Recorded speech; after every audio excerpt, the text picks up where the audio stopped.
Lite con moto e scooter nel Trevigiano, denunciati un 14enne e un 16enne, sono gli organizzatori degli eventi lanciati via social, le indagini dei carabinieri.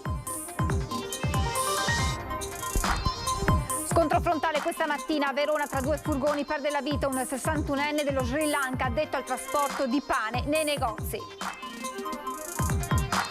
Rissa tra bande di fratelli albanesi, la scorsa notte a Serravalle spuntano una mazza, un'accetta e persino un forcone. Nella fuga provocano un incidente, 5 le persone in ospedale. Violenza in piazza Duomo a Padova in un video girato da un barista, finito nel mirino dei balordi gli attimi della rissa.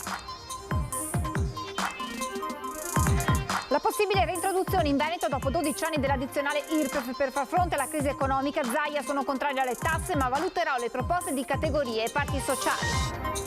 A Belluno prosegue il progetto unico in Veneto di formazione delle RSU sul tema delle discriminazioni e molestie nei luoghi di lavoro. La consigliera di parità, fenomeno capillarmente diffuso in provincia. La giornata delle ville venete il 22 e 23 ottobre alla scoperta delle antiche residenze sparse tra Veneto e Friuli Venezia Giulia. 50 ville apriranno le porte per offrire 70 esperienze ai visitatori. Edizione regionale dei telegiornali di Antenna 3, buonasera e ben ritrovati. Questi i titoli dell'edizione di stasera, ma apriamo con una notizia di cronaca giunta pochi minuti fa in redazione con l'ennesimo incidente purtroppo nel tratto maledetto della A4. È accaduto verso le 17:30 tra lo svincolo di San Stino di Livenza e il nodo di Porto Gruaro in direzione Trieste. In quel momento c'erano rallentamenti per un mezzo in panne. Secondo una prima ricostruzione il conducente di un'auto non si sarebbe accorto del tir fermo, finendo con l'auto sotto il rimorchio del mezzo pesante. Immediata la richiesta di aiuto che è arrivata al 118, che ha inviato sul posto i sanitari con ambulanza ed elicottero. Con loro anche i vigili del fuoco, la polizia stradale e gli ausiliari del traffico di Autovie Venete. Il traffico è rimasto bloccato in direzione Trieste. E adesso vi facciamo vedere il sondaggio di questa sera relativo alla crisi economica e all'incognita legata al Natale di accendere le luminarie per eventualmente ridurre quello che è l'impatto sul costo delle bollette. Allora il quesito è proprio questo, bollette record, accendere le luminarie di Natale. Se la vostra risposta è sì, il numero è lo 0422 16 26691, 0422 16 26690. Se la risposta è no, la telefonata è gratuita. L'esito del sondaggio questa sera nel corso di Ring. E la cronaca in primo piano con corse clandestine in moto e in scooter nella Marca trevigiana. Denunciati 2 minorenni, sono ritenuti gli organizzatori degli eventi che venivano lanciati sui social. Le indagini dei carabinieri. Sembra la sequenza di un film e invece la realtà. Una gara clandestina fra moto e scooter con motori elaborati con tanto di starter. A lato della strada centinaia di ragazzini, nessuna misura di sicurezza adottata. A far scattare le indagini lo scorso settembre la segnalazione di un cittadino che aveva notato un via vai di ciclomotori nella zona industriale di Valla di Riese. Immediatamente sono scattate le indagini sotto la direzione della Procura della Repubblica presso il Tribunale per i minorenni di Venezia, supportate anche da controlli sui social. L'attività poi si è sviluppata parallelamente al controllo anche attraverso il monitoraggio di gruppi di messaggistica istantanea locali tra giovanissimi che appunto diffondevano anche attraverso l'utilizzo di locandine queste iniziative. E così 3, 2, 1, via. E invece di partire, i protagonisti della gara si sono dovuti fermare davanti alle macchine dei carabinieri. Siamo intervenuti in occasione di 2 gare, quella appunto dell'11 di settembre scorso e un'altra il 13 febbraio che abbiamo interrotto in entrambe le occasioni l'esecuzione proprio anche per preservare l'incolumità dei partecipanti e degli spettatori. Al momento sono in corso accertamenti anche per verificare se anche nella vicina provincia di Vicenza sono state messe in atto iniziative analoghe. Identificati e denunciati in stato di libertà 2 minori, un 14enne ed un 16enne italiani, ritenuti i presunti promotori ed organizzatori delle gare di velocità con ciclomotori senza alcuna autorizzazione e vietate e sanzionate dal codice della strada. È stato fatto presente quello che potevano essere i pericoli a cui andavano incontro sia i partecipanti a bordo dei motocicli sia anche gli spettatori. Hanno compreso e ci hanno anzi aiutato ad intercettare, quindi impedire lo svolgimento di un'altra analoga manifestazione sempre nella zona industriale di Vallà di Riese, che era stata programmata per domenica scorsa 16 ottobre. I profili social che avevano creato per reclamizzare le gare sono stati chiusi. I militari hanno parlato anche con le famiglie dei due giovanissimi. Si sono dichiarati sorpresi e anche in maniera sincera hanno espresso il loro rammarico. Però ecco, abbiamo trovato sicuramente una opera di ausilio anche nell'interrompere questa attività e un sincero pentimento da parte anche dei due giovani coinvolti. Identificati anche durante le gare una decina di ragazzi in prevalenza poco più che maggiorenni, originari delle province di Treviso, Vicenza, Venezia e Padova. Incidente mortale questa mattina nel Veronese, è costato la vita ad un 61enne originario dello Sri Lanka, uno scontro frontale tra due furgoni. L'uomo era un addetto al trasporto di pane nei negozi, il suo furgone è stato centrato da un altro mezzo condotto da un veronese di 42 anni. Sul posto sono intervenuti i vigili del fuoco per liberare il corpo dell'autista dalle lamiere e il personale del SUEM. I rilievi sono stati effettuati dalla polizia locale, che ha richiesto i prelievi ematici per il conducente del secondo mezzo coinvolto. Rissa tra bande nella notte a Serravalle di Vittorio Veneto, si sono affrontati con un'accetta, mazze e un forcone due distinti gruppi di albanesi. Il racconto di un testimone.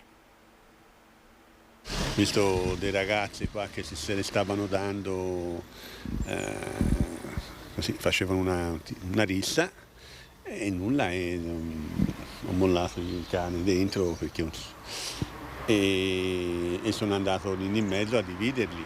Tre fratelli albanesi residenti nel Vittoriese contro altri due sempre fratelli, anche loro albanesi ma residenti nel Coneglianese, tutti impiegati nel settore edile. Dovevano conoscersi bene ed avere diversi conti in sospeso. Si sono affrontati ieri sera qui in questa piazzetta all'ombra di decine di condomini. Parole prima, poi pugni, spintoni, alla fine i colpi. Avevano un'accetta, un forcone e delle mazze. A parlare è uno dei residenti della zona che ieri sera si trovava in questo bar. Era proprio all'ora di chiusura. Gianni Culmanelli ha cercato di intervenire ed ha strappato di mano il forcone ad uno dei ragazzi. E l'ho buttato sulla strada. C'erano ragazzi feriti? C'era questo ragazzo qua, aveva il volto pieno di sangue, sì, perché aveva preso botte, cazzotti, calci, così. Dopo le botte la fuga, i tre fratelli montano su una Mercedes, imboccano via Antonello da Serravalle, passano con il rosso, non rispettano nemmeno la precedenza, vanno a sbattere qui all'incrocio contro un'auto guidata da due donne anziane. Gli altri due scappano a bordo di una BMW e finiscono contro un'auto in sosta. I primi riportano diverse ferite e sono tutti ricoverati a Conegliano. I secondi sono stati identificati e rintracciati. Nell'abitazione di uno di loro i carabinieri hanno trovato 20 grammi di cocaina. Hanno tra i 20 e i 30 anni, sono stati denunciati per rissa, lesioni, quest'ultimo arrestato per droga. Per le due donne sono stati refertati 30 e 10 giorni di prognosi. Sul posto i carabinieri, oltre al forcone, hanno trovato anche una picozza e poi l'auto del papà dei tre fratelli di Vittorio Veneto con tutti i finestrini rotti. Le indagini sono nelle mani dei carabinieri della compagnia di Vittorio Veneto con il capitano Francesco Galante e gli uomini del nucleo operativo in costante raccordo con l'autorità giudiziaria. I carabinieri stanno indagando per capire se ci sono altre persone coinvolte. L'episodio, che vede coinvolti tutti stranieri impiegati nel settore dell'edilizia, è la fotocopia di quanto avvenuto in quartiere Fiera a Treviso mercoledì scorso. In quel caso un uomo di 52 anni è stato ucciso. E violenza, risse ancora in centro a Padova, in piazza Duomo, in un video girato da un barista finito nel mirino dei balordi gli attimi proprio della rissa. Guarda che ho già chiamato polizia e carabiniere.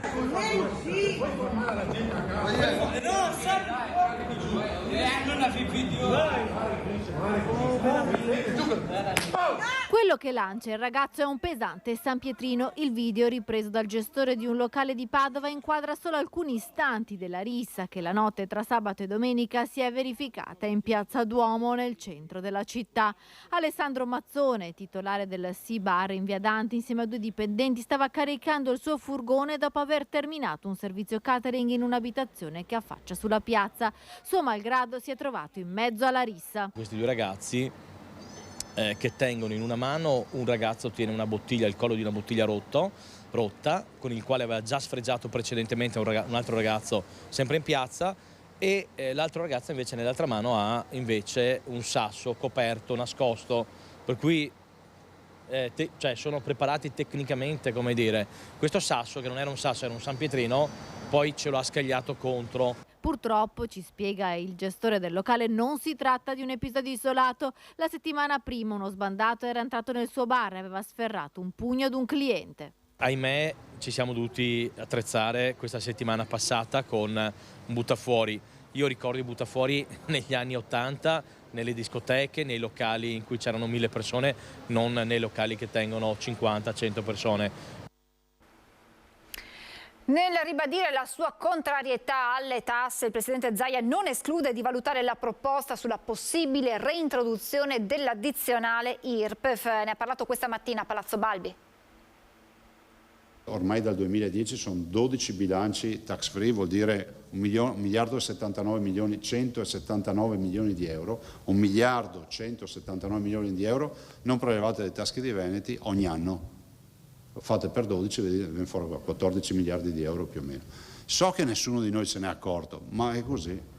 Cioè l'addizionale IRPEF in Veneto è l'unica, noi siamo l'unica regione che non la applica. Nel ribadire la sua contrarietà alle tasse, il presidente Zaia non esclude di valutare la proposta sulla possibile reintroduzione dell'addizionale IRPEF, se dal tavolo di partenariato ne uscirà una visione condivisa, che serva però a venire incontro a chi ne ha necessità. La coperta è corta, per cui per me resta un tema.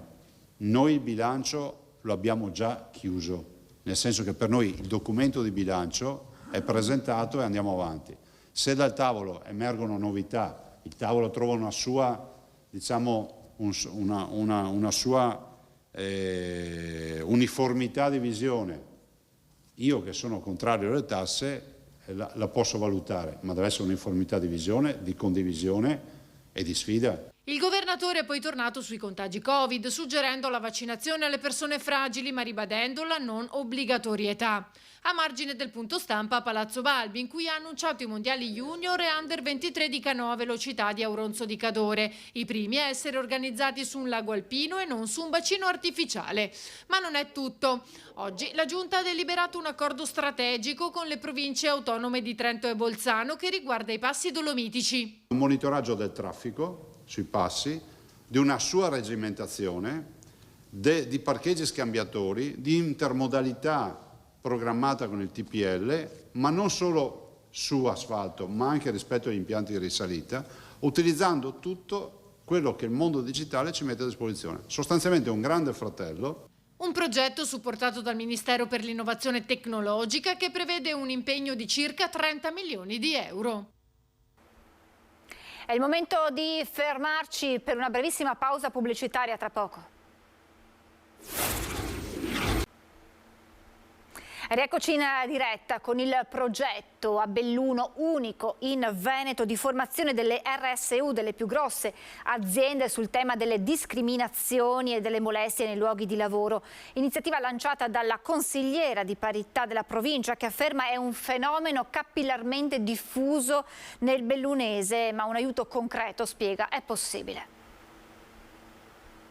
Molestie sessuali, aggressioni, discriminazioni per genere, orientamento sessuale e razza accade nelle maggiori aziende bellunesi nei confronti delle lavoratrici e dei lavoratori, soprattutto precari, che negli ultimi anni si sono rivolti alla consigliera di parità della provincia di Belluno e alle rappresentanze sindacali per denunciare fatti gravi. Un caso emblematico su tutti. Si trattava di una lavoratrice straniera e in contratto di somministrazione. L'abbiamo messa in sicurezza, il suo contratto è stato rinnovato, quindi ha il lavoro sicuro e soprattutto il suo carnefice, perché qui si trattava proprio di una molestia sessuale, è stato allontanato dall'azienda. In questi anni si sta affrontando con determinazione il fenomeno diffuso delle discriminazioni e le molestie nei luoghi di lavoro, a partire dalla formazione di chi è chiamato a vigilare sui diritti dei lavoratori. Vanno formati questi rappresentanti sindacali affinché vigilino all'interno dei luoghi di lavoro e diano supporto alle situazioni dei lavoratori e delle lavoratrici che subiscono discriminazioni e molestie appunto nei luoghi di lavoro. Un percorso unico nel suo genere in Veneto, avviato dall'ufficio della consigliera di parità, pronta ad esportare il progetto per sollevare un velo su un fenomeno le cui dimensioni reali sono purtroppo sconosciute. Quando il lavoratore o la lavoratrice si rivolge a me, io cosa faccio? Io convoco un tavolo di confronto qui in provincia con il lavoratore e il sindacato, se è coinvolto, con il datore di lavoro per cercare di risolvere questa situazione. Attraverso seminari alle RSU sono offerti gli strumenti per riconoscere, combattere e prevenire discriminazioni e molestie che la crisi economica in atto potrebbe acuire. Non vogliamo che i primi a pagare le conseguenze della crisi che sta avanzando siano i lavoratori e le lavoratrici in somministrazione. Molte donne sono entrate nei luoghi di lavoro e quindi loro pagheranno per primi il prezzo della crisi.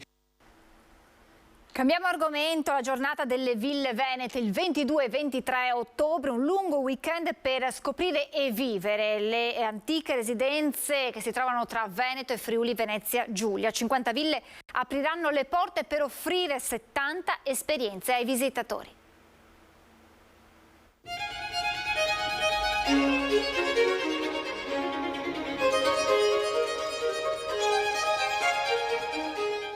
C'era una volta, storia di ville antiche, architetture ripide, fluide, giardini lussureggianti, luoghi privilegiati che hanno sfidato i secoli, adagiati su colli ameni, composizioni geometriche abbracciate da parchi in fiore, residenze evocative incastonate nei più seducenti scorci panoramici che nei secoli hanno dato lavoro a mani operose, contribuendo a produzioni agricole tradizionali, identitarie, tenute aristocratiche che custodiscono, per tramandarli, i capolavori dei grandi maestri dell'arte. Villa La Rotonda di Andrea Palladio è uno dei più affascinanti gioielli architettonici del mondo. Con altre 50 residenze sarà protagonista il 22 e il 23 ottobre della prima edizione della Giornata delle Ville Venete. È una giornata non di turismo convenzionale ma di turismo seguito. E se oggi i prodotti agricoli sono ancora presenti, le ville portano avanti una salvaguardia perché curano proprio gli aspetti paesaggistici che le rendono ancora più importanti della loro qualità architettonica. Arte, architettura, cultura, paesaggio, ambiente, sviluppo. Una cinquantina di ville tra il Veneto e il Friuli Venezia Giulia. Case vive che offrono ai visitatori la loro identità, la loro tradizione storica e culturale legata all'ambiente, alla terra.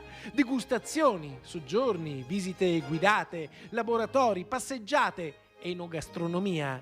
C'è qualcosa da offrire e a tutti, alla famiglia, l'aspetto verde, green, sostenibile, l'aspetto patrimoniale, culturale di queste ville e naturalmente tutto quello che è l'aspetto delle eccellenze agroalimentari e della sostenibilità.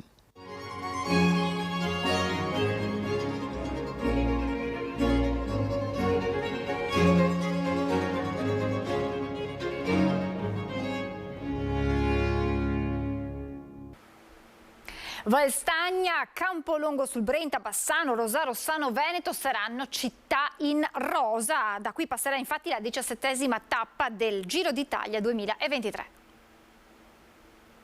Calendario e agenda alla mano, segnatevi questa data.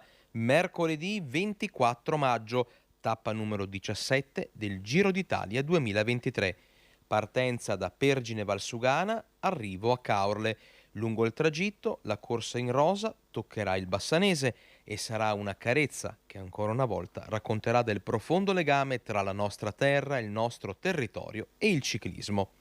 Valstagna, Campolongo sul Brenta, Bassano, Rosà, Rossano Veneto e poi via verso la Marca Trevigiana fino al litorale veneziano. Si tratterà di una frazione per velocisti che interrompe le scalate delle grandi montagne, frazione completamente pianeggiante per rifiatare che arriverà il giorno dopo la tappa del Monte Bondone. Poi il 25 maggio primo assaggio di Dolomiti che prevede oltre 4.500 metri di dislivello. Si scaleranno in rapida successione i passi Campolongo, Valparola, Giau, Tre Croci, prima dell'arrivo con le tremende rampe che portano sulle 3 cime di Lavaredo, dove raramente il tempo è stato clemente in passato. Ma torniamo alla tappa bassanese con 192 km e un dislivello di 300 metri. Fervono già i preparativi per ora chiaramente solo abbozzati, nelle zone in cui la carovana del Giro riceverà l'abbraccio del pubblico e regalerà una vetrina importante per tutto il territorio. Ring. È davvero tutto, vi lascio le previsioni del tempo, grazie per averci seguito e buona serata.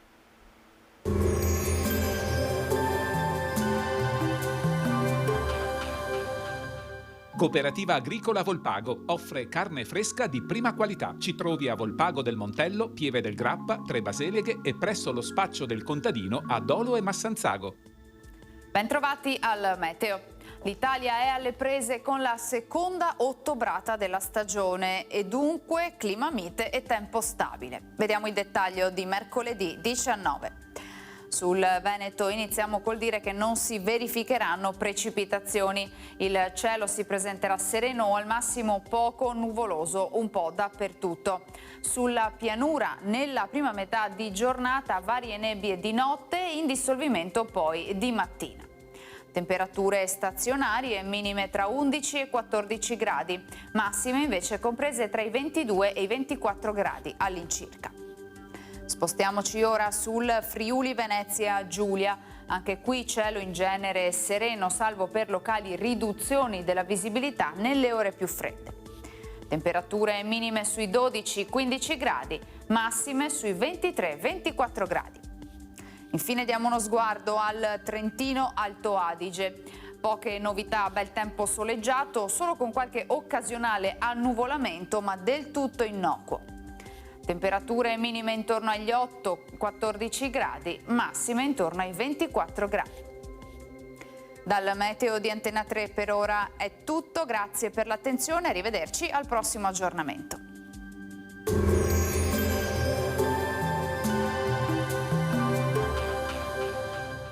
Cooperativa Agricola Volpago offre carne fresca di prima qualità. Ci trovi a Volpago del Montello, Pieve del Grappa, Tre Baseleghe e presso lo spaccio del contadino a Dolo e Massanzago.